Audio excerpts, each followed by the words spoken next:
vamos a darle la bienvenida a nuestro segundo invitado del día de hoy, el doctor José Ignacio Paliza, abogado y diputado por la provincia de Puerto Plata. Bienvenido, doctor, ¿cómo está usted? Muchas gracias, buenos días. Para mí es un gratísimo placer estar en Síntesis por primera vez y abrazarlos a ustedes y a Michelle, que sé que sigue los pasos de su padre, que tiene un espacio grande por llenar, pero sin duda sé que lo hará de la mejor manera. Así que muchísimas gracias por la invitación. Gracias a usted. Nosotros no tenemos ese problema, porque este espacio es uno solo. Aquí estamos prestados. No, pero lo sé por el tema de los relevos. Yo lo viví de alguna manera en los negocios con mi papá y sé que es un reto que siempre tenemos por delante, intentar complementar. Seguro. Es así. Ahora somos competencia. Son competir en oportunidad, ¿verdad? Pero con buena fe. Tres cosas.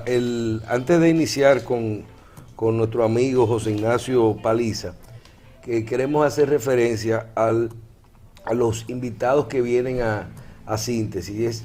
Desde hace días vemos una gran cantidad de invitados que vienen aquí, sobre todo de las áreas especializadas que estamos convocando, profesionales de las diferentes áreas de los programas que estamos haciendo de economía y finanzas, derecho y justicia, educación y esto, pero en la parte política vemos muchos de las personas que convocamos, sobre todo el Partido de la Liberación Dominicana, hay gente que no quiere hablar. Entonces pueden ver, la gente nos está escribiendo que hay mucha gente del Partido Revolucionario Moderno que viene a Síntesis y lamentablemente queremos decirle repetirle a la teleaudiencia de que los representantes de este partido están aceptando nuestras invitaciones, porque hay muchos candidatos muchos candidatos y representantes de otros partidos que no quieren mantener posiciones todavía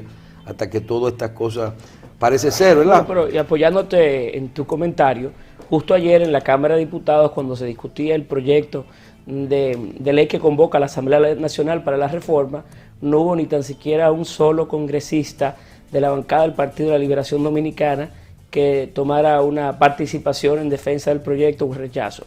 Bueno, rechazo sí hubo uno, la de Víctor Sánchez, que renunció al Partido de la Liberación Dominicana, pero fuera de Víctor no hubo una sola defensa, ni tan siquiera de su vocero, dando esto una respuesta, una muestra de que muchos se sienten afectados, sentimentalmente afectados o emocionalmente afectados, y otros que quizás no quisieran jugar un rol mucho más protagónico hasta tanto no se reorganice el liderazgo de allí, porque en el PLD el enfrentamiento que hoy existe es por el liderazgo del partido. ¿Cuál fue su posición, perdón? ¿Cuál fue su posición en las votaciones de esta, porque esto no es la reforma per se, esto es una ley de convocatoria para el sábado?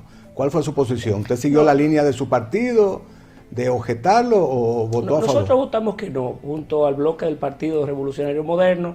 De los 37 miembros con el que cuenta nuestro partido, 35 se mantuvieron fieles al compromiso que habíamos asumido y entusiastas con el proyecto presidencial que presentamos. Hubo 2 disidentes que correrán la suerte de los procedimientos de sanción a lo interno del partido.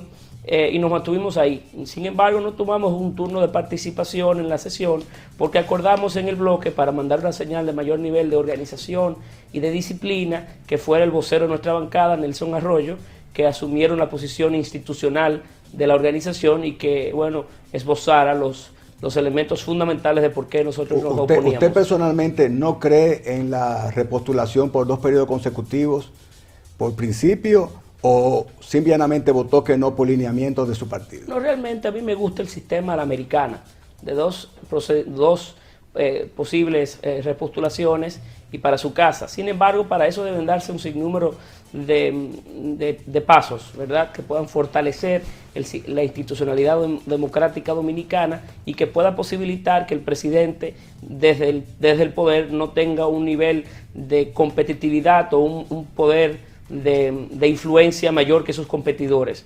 En República Dominicana no están dadas esas garantías, no hay justicia independiente, no hay justicia electoral independiente, no hay un tribunal, o mejor dicho, un órgano de organización de las elecciones que sea del todo independiente, no hay leyes de garantías electorales, no hay leyes de partido. Y frente a ese escenario, pues es imposible nosotros comparar el sistema político dominicano como con aquellos de mayor avanzada, como quizás el norteamericano. Y en tal sentido, debo aplazar o debo entender que es lógico que se aplace cualquier impulso de una reforma tendente a llevarnos a esos modelos si no tenemos la base para iniciar ese proceso en República Dominicana de mayor fortalecimiento institucional. Debo decirle que hace apenas unos meses, hace un mes, se aprobó en la Cámara de Diputados una ley de partidos sin ningún nivel de transparencia y que no condena bajo ninguna circunstancia de forma real, no tiene dientes, la utilización de fondos públicos, ni hace necesario el reporte del origen de los financiamientos. Y frente a realidades como esa, pues cómo entonces poder apoyar que desde el poder uno pueda reelegirse utilizando las influencias del poder. Hace falta que lleguemos ahí para poder hablar de un cambio de modelo. Si la discusión fuera integral, si la discusión fuera mucho más profunda que la simple repostulación de un dirigente político específico, pues quizá me hubiera yo animado a hacerlo, pero no están dadas esas garantías en República Dominicana y por tanto no podemos apoyarlo. Quiero indicarles a ustedes, porque mucho allí en la discusión de la Asamblea se discutía o nos comparamos con la reelección del año 2002 que impulsó el presidente Hipólito Mejía, pero eso es una historia que es bueno que la recordemos. El propio presidente Mejía se ha expresado que cometió un error, ha inclusive pedido disculpas públicas. Parte del motivo por el cual no pudimos retener el poder fue la impulsión de esa propia reforma. Y recuerden que Hipólito tenía altísima popularidad, que había ganado 29 de 30 senadores, que era también una persona con un carisma sin igual. Y sin embargo, un año después, año y medio después, pierde las elecciones. Pero usted cree, y trabajamos una reforma a imagen y semejanza de la oposición. Pero usted cree que el hecho de que un presidente en funciones o durante las funciones de presidente promueva una repostulación o una posibilidad de reelección, baja su popularidad. Eso es lo que usted quiere decir. O sea, que le pasó a Hipólito Mejía, que bajó solo por el hecho de haber promovido la reelección. Es un elemento, porque las reelecciones en países como los nuestros tiende a dividir la propia sociedad. Y no solamente eso, un presidente deja de ser presidente y se convierte en candidato a presidente. Y entonces comienza a medírsele y comienza a discutirse con él de una forma diferente, se comienza a discutir de igual, no con el respeto que siempre se le tiene a la figura presidencial. Y además que la idea de poder reelegirse nueva vez hace que a lo interno de su propia organización política, aquellos que tienen sueños o perspectivas de aspirar a más, también tienen que aplazar sus proyectos. La integración de esos ciudadanos o de esos funcionarios públicos, esos militantes partidarios, no es igual que si tuvieran la oportunidad de competir. Son tantas las realidades que se dan alrededor de una reelección que evidentemente en la República Dominicana habrá una polarización de las elecciones. Por un lado el oficialismo y por el otro lado Luis Abinader, que por cierto es quizás la mejor propuesta con la que hoy cuenta el país. José Ignacio, hace años ya, más de 10 años que vivimos juntos, cuando no solo te iniciaste en la política, sino que te preparaste para esto desde todos los puntos de vista. Y quiero que viendo esta experiencia, siendo creo que los políticos más jóvenes en el momento y que se inició más jóvenes, háblanos un poquito, vamos a hacer una parte, y háblanos un poquito de ese proceso interno que viviste ayer en la reforma y que vas a participar el próximo sábado seguro de la Asamblea Nacional. ¿Cómo pasaron las cosas? Nos hablaba de que los bloques del PLD no hablaron, un candidato que renunció. ¿Cómo estuvo? ¿Cuáles fueron los enfrentamientos que hubo con Alberto Atala? ¿Cómo estuvo eso ahí adentro? La verdad que uno aprende mucho, en el Congreso se aprende mucho. Y en procesos como los que se vivió ayer, los que se van a vivir en esta semana, se aprende muchísimo. Yo quisiera, dentro de esa experiencia, decirles a ustedes, al margen de mi vinculación política, partidaria, olvidemos un momento que yo soy diputado y soy miembro de una organización política, yo me siento preocupado por mi país, porque las cosas en nuestro país no andan bien. Quizás no nos damos cuenta porque vivimos en el calor del proceso y porque a uno nos ha afectado de manera individual. Pero un gallinero allá. Pero vivimos en un país sin institucionalidad. Que lo que ha pasado es que los tres principales partidos del sistema tradicionales, dos de ellos han sucumbido ante el primero, han sido negociados, si se quiere. La democracia está enferma de muerte, y vivimos en un escenario bastante oscuro cuya única luz que existe hoy es el Partido Revolucionario Moderno y su candidato, que por cierto, la valentía de algunos en formar una nueva agrupación política, cuando les confieso que inclusive quien les habla se oponía inicialmente a ello.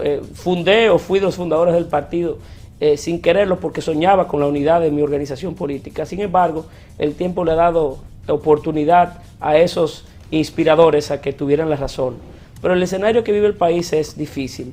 Una reforma constitucional ayer sin grandes discusiones, sin la oportunidad de que allí puedan debatirse o airearse las cosas a la altura que deberían airearse. Una reelección por simple reelección, no es un debate ni tan siquiera académico y profundo, convocado para el sábado como caña para ingenio. Ese es el plazo necesario.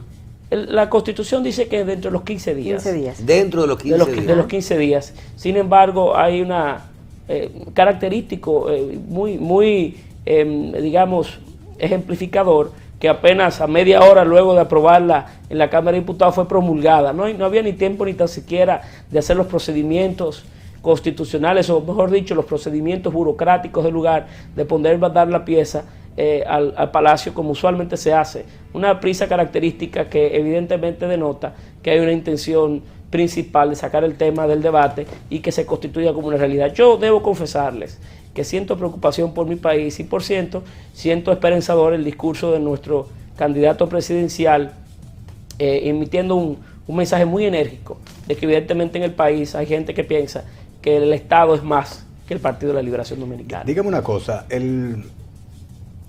usted ha expresado muy bien que Abinader tiene una oportunidad de concentrar en su persona a toda la oposición, una gran oportunidad.